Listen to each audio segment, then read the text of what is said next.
So, kamusta kayo? Random vlog lang. So, may mga dumating na package galing sa Amazon. So, samahan nyo akong unbox tong mga to. And may improvement tayong gagawin dito sa ating kwarto.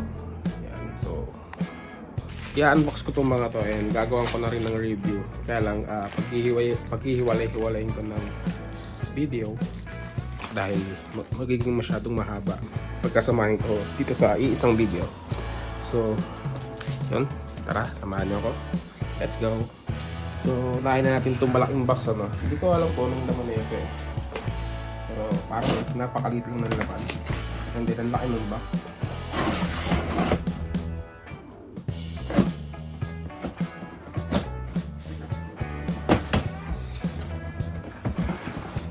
Napakagaan niya eh. Ganito itong Amazon eh. Liit yung laman pero ang laki ng box.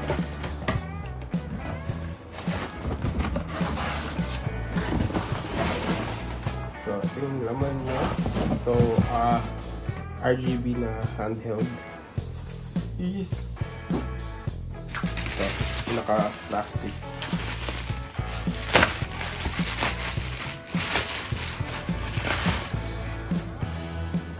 Ito, yung Focusrite na sound card. Yan. So, audio interface siya.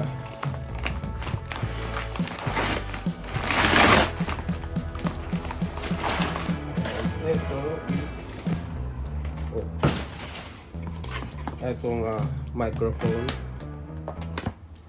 And gagamitin ko siya pang record na voice. So, yan. Ito may isa pa. Alam ko ito. Alam ko handheld na LED rin to. Kasi dalawa yung kailangan ko. Sinubukan kong bumili sa Timo. Timo siya. Ito yung sa camera strap. Kasi ayoko nung nakasabit ko like gusto kong parang nakabody tag. Pag shoot it. Ayun. So, ayan. Super okay naman. Hindi ko kasi subukan. Okay na parang body bag lang.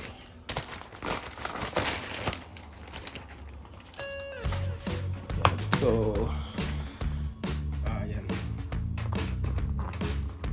Tingnan natin kung anong pinagkaiba niya. Itong may brand at itong isang unbranded. So, yun. And then, meron pang isa. Itong pinagpapatungan ng tripod. So, ito yung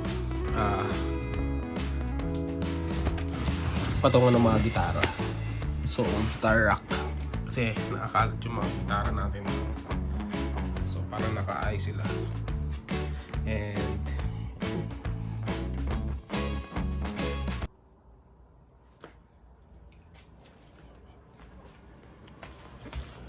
so, yun guys, i-unbox natin itong package ko, which is yung patungan ng mga gitara ko na nandoon. Dahil nakikita nyo, yan, nagkalat lang sila dyan.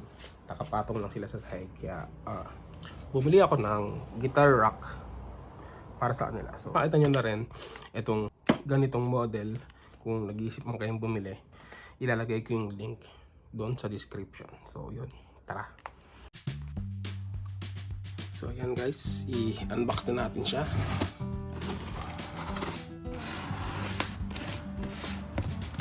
So, yung binili ko nga pala is rack siya na may patungan sa itaas. Yan. So, nandito na rin yung ang laman ng box niya ay yan. Instruction manual kung paano binubuo. Styrofoams. And yan. Yung parts. So, lalabas ko na sila dito. Daming parts Yung screws. I think ito yung patungan ng gitara. So, bakal nga pala siya, no? Yan. Kaya medyo mabigat yung box niya. Metal.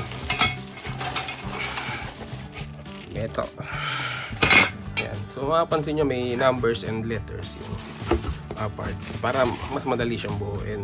Yung coating sa taas niya. Wood. Yan yung lahat ng laman ng box niya. Yan. So kung wala na dito, so assemble na natin siya.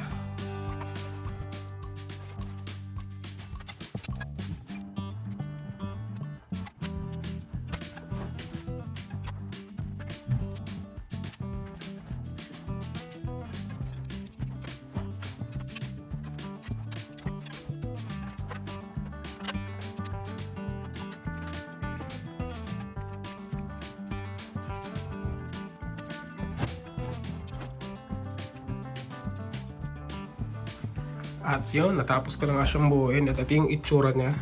Ayan. So, detail natin siya sa video.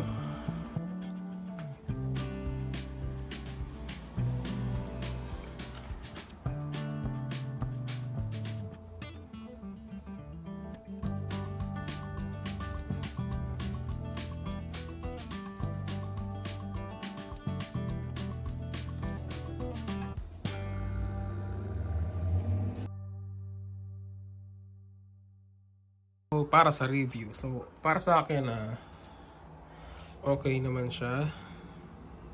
Yan, kung makikita nyo. Medyo sturdy din naman siya.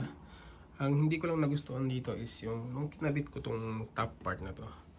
May kinabit akong parang kahoy para pagduksong silang dalawa. Yung nandito sa gitna. Naputol agad siya. Itinaas ko lang yung board. Naputol agad. So, para sa akin yun lang yung pinaka hindi ko nagustuhan. And then yung instruction manual naman niya madali naman buuin, kaya okay lang din. And yan, so may lalagyan na yung gitara ko. Yan, sa mga nagtatanong naman kung magkano yung bili ko dito sa shelf na to, yan sa guitar rack na yan. So nakuha ko siya ng $79.99 Canadian dollars. So convert nyo lang siguro nasa 3,000 pesos sa Pilipinas. And para sa akin medyo sulit naman siya para sa kanyang price. Nagustuhan ko naman siya. And yung design niya medyo okay naman. Hindi siya mukhang basta-bastang ginawa lang.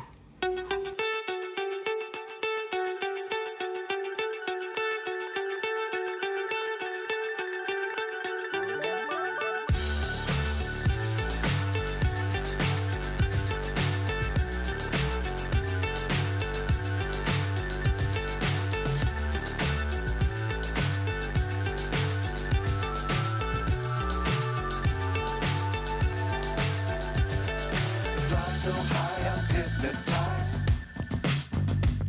What's up is down, what's left is right. Chasing stars and holding you. I can't see the end, but we'll see it through.